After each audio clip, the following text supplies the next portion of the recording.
Isang magandang umaga po sa ating lahat. Narito ang latest na weather update ngayong araw ng Lunes, ikapitong araw ng Abril 2025. Sa kasalukuyan po ay wala tayong binabantayan na low pressure area o bagyo sa loob at labas ng ating Philippine Area of Responsibility, bagamat asahan pa rin po natin ang mga pag-ulan sa ilang bahagi ng ating bansa, dulot po ng epekto nitong Intertropical Convergence Zone na sa kasalukuyan ay nakakaapekto sa katimugang bahagi or southern portions ng Mindanao. Samantalang sa nalalamig bahagi or for the rest of the country naman po patuloy ang pag-iral ng easterlies o yung mainit na hangin na nanggagaling sa karagatang Pasipiko. So asahan po natin ang mainit na panahon, mararanasan po yan ngayong araw sa malaking bahagi ng ating bansa. Sa kasalukuyan po dahil sa epekto ng Intertropical Convergence Zone, asahan po natin ang mga pag-ulan sa ilang bahagi ng Mindanao, pati na rin po dito sa Palawan. And for the rest of the country naman po magpapatuloy ang mainit na panahon. Inaasahan po natin na tatagal po ang ganitong lagay ng panahon hanggang sa darating na weekend. So magiging lagay po ng panahon ngayong araw dito sa Luzon, gaya po ng nabanggit natin kanina, asahan po natin ang mainit na panahon sa malaking bahagi ng ating bansa, lalong-lalo na pagdating ng tanghali. At kung may mga pagulan man ay dulot po ito ng mga thunderstorms, so mga panandalian at bigla ang buhos ng ulan na mas madalas pong nararanasan sa hapon o sa gabi. Temperature forecast naman po para sa mga piling syudad dito sa Luzon. Para sa Lawag ay maglalaro mula 24 hanggang 32 degrees Celsius. 34 degrees Celsius maximum temperatures naman na mararanasan ngayong araw dito sa Tuguegarao. Sa Baguio naman ay naglalaro mula 17 hanggang 24 degrees Celsius. 33 degrees Celsius maximum temperatures inaasahan natin ngayong araw dito sa Metro Manila, 24 to 31 sa Tagaytay, at 26 to 32 degrees Celsius naman para sa Legazpi City.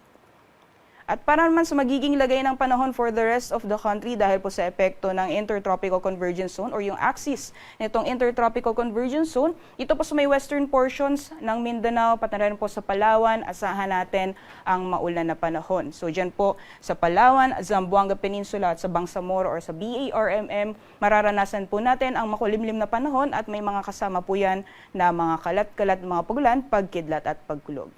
For the rest of Visayas and Mindanao, asahan po natin magpapatuloy ang mainit na panahon, lalong-lalo na pagdating ng tanghali. At kung may mga pagulan man, ay dulot din ito ng mga isolated na thunderstorms. Temperature forecast naman po for Palawan ngayong araw, dito po sa Kalayaan Islands ay maglalaro mula 25 hanggang 32 degrees Celsius at 33 degrees Celsius maximum temperatures naman ngayong araw dito sa Puerto Princesa. For Visayas naman, for Iloilo, Cebu at sa Tacloban, ang agwat ng temperatura ay maglalaro mula 25 hanggang 32 degrees Celsius. And for Mindanao naman po, for Zamboanga, maglalaro mula 24 hanggang 33 degrees Celsius. And maximum temperatures naman po for Cagayan de Oro and Metro Davao, aabot ng 32 degrees Celsius. Kahapon na itala ang 39 hanggang 40 degrees Celsius na heat index dito po sa Metro Manila. At yung pinakamataas naman po ay naitala sa ilang lugar sa ating bansa na umabot ng 42 degrees Celsius. Diyan po sa Subic Bay, Olongapo City, sa Viraca Tanduanes, Dumangas, Iloilo, sa Baybay Leyte, gayon din sa Butuan City, Agusan del Norte.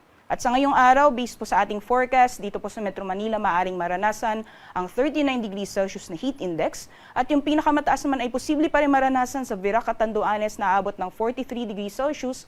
At sinusundan po yan ng Dagupan City, Pangasinan at Dumangas, Iloilo na maaring umabot ng 42 degrees Celsius. Sa kalagayan naman po ng ating karagatan, wala po tayong babala sa matataas na mga pag-anon or gale warning sa anumang dagat baybayin ng ating bansa. Kaya malaya pong makakalayag ang ating mga kabayan ngayong araw. Sunrise po natin ay 5:48 AM, sunset naman ay 6:09 PM. Para sa karagdagang impormasyon, bisita lang po ang aming social media accounts, pati na rin po ang aming website pag-asa.ust.gov.ph. At yan lang po latest mula dito sa Pag-asa Weather Forecasting Center. Ako po si Rhea Torres. Magandang umaga po sa ating lahat.